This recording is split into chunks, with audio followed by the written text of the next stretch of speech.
Alright guys, we are on to chapter 13. The next morning I was awake before Augie. My mind was already racing like crazy. The second I heard him yawning and stretching and moving around in his sleeping bag, I said, "So today we go to Gerard's house, right?" "Right," said Augie. "I was thinking you should do the talking." Augie frowned. "Why me?" You know them better than I do." "Nice try, Wyatt. Come on, we've got to do it together. We're a team, right?" I sighed, neither of us looking forward to seeing Mrs. DeMuth after what happened the last time. "Okay," I said, "deal. Let's get it over with," Augie said. As soon as we'd eaten some bread and peanut butter, we left the woods, got on our bikes, and headed for the DeMuths.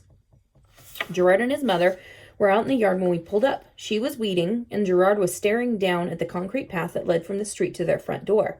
Something really interesting had his attention, and he didn't even look up as we parked our bikes. Mrs. DeMuth did look up and was glaring at us in a definitely unfriendly way as we walked closer. As soon as we could see that Gerard had two worms lined up next to each other and was watching them carefully like he was waiting for them to do something. Augie and I both said a cautious hello. Gerard saw us and his face broke into a smile. "Hi, Augie. Hi, Wyatt." He pointed to the worms. "It's a race." "Cool," I said. "Who's winning?" Gerard peered at the worms. "Nobody." "You got lazy worms," said Augie. "That's the problem."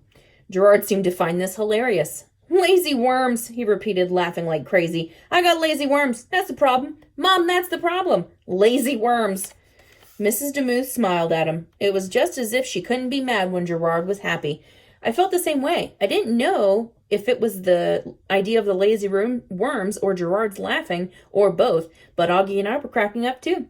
When we'd settled down, Mrs. DeMuth looked at us with her eyebrow raised in a question, and it was obvious she was wondering what we were doing there. Augie the rat was playing dumb, so I finally spoke up. Mrs. DeMuth, remember the last time we were here?" "Yes," she said. She sounded flat and annoyed. Boy, that was a dumb way to start, as if she would forget we made her son cry. I plunged on. "Well, it was a misunderstanding. Really, it was some of those other kids who were mean to Gerard. He was telling us what they did to him, and that's why he was upset." Mrs. DeMuth looked suspicious, but she was listening. "Are you referring to J.R. and Maury?" she asked. I nodded eagerly, and so did Augie. "Those two have been bothering Gerard for years," she said with a mix of anger and sadness. "It's not just Gerard," said Augie. "They bother us all the time, too." Gerard was kneeling beside his worms, watching them intently. I couldn't tell if he was listening or not. "So anyway, we felt really bad because you thought we were being mean to Gerard." Still looking down at his worms, Gerard said, "Augie and Wyatt are not mean to Gerard." Mrs. DeMuth smiled at him, then gave a little shrug and smiled at us. "Well, I'm very glad to hear that. Thank you, boys, for stopping over." I guess she figured we were finished because she started to go back to her gardening. "Well, see," I said, "we came over because we were wondering if Gerard could maybe, if he wants to, if he could sleep out at our fort this weekend?" Mrs. DeMuth's mouth dropped open with surprise, but Gerard didn't waste any time.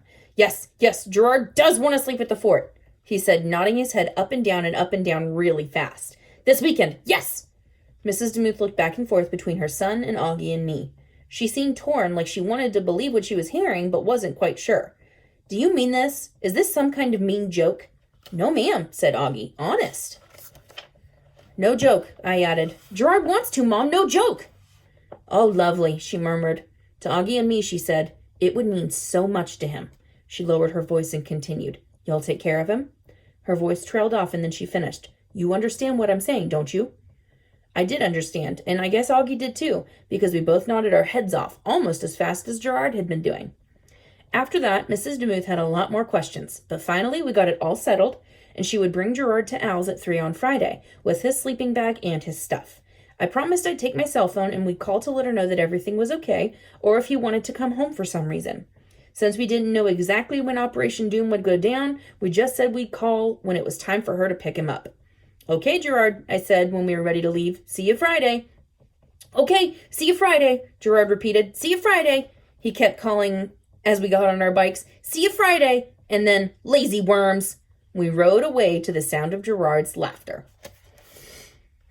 Can't wait to see how the plan turns out. All right, guys, now we're on to 14.